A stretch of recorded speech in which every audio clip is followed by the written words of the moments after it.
Patay ang 39 anyos na rider matapos masalpok ng kasalubong na motorsiklo sa Calasiao, Pangasinan. Tutukan sa report.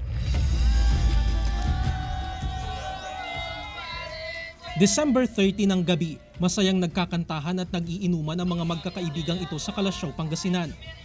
Ito na rin pala ang huling pagkakataon na makakasama nila ang 39 anyos na si Roger Bautista. Nasawi si Bautista matapos makasalpukan ng isang motorsiklo. New Year lang, walang happy. Kwento ng kaibigan ng biktima na si John, galing sila sa isang Christmas party sa Barangay Buod. Nang matapos, nagpunta raw sila sa Arenas Boulevard Bypass Road para kumain. Iniwan niya ako. May pupuntahan. Pero iniwan niya yung wallet niya sa akin, tsaka po cellphone. Tsaka wala na. Hindi na bumalik.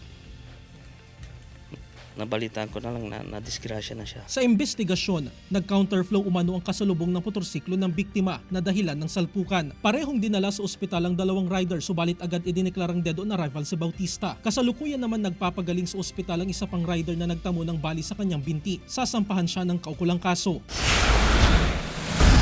Patay ang 18 anyos na lalaki matapos maaksidente sa Badok, Ilocos Norte kagabi. Kinilala ang biktima na si Jay Amit, tubong Masbate. Ayon sa PNP, pauwi na raw ang biktima mula sa isang birthday party sa Corimao, Ilocos Norte. Unang tumama ang motorsiklo sa isang papaalis na pick-up. Sa lakas ng impact, nalaglag ang biktima sa gitna ng kalsada at tumilapon ang kanyang motorsiklo hanggang sa mabangga ng paparating na kotse. Duguan ng biktima, nadala pa sa ospital subalit idineklarang dead on arrival. Sa buong bansa, umabot sa 577 ang kabuuang kaso ng road traffic incident sa 8 pilot sites na binabantayan ng DOH mula December 22 hanggang January 2, 2025. Kasama si Henry Duminsil, Jarek Pasilyao.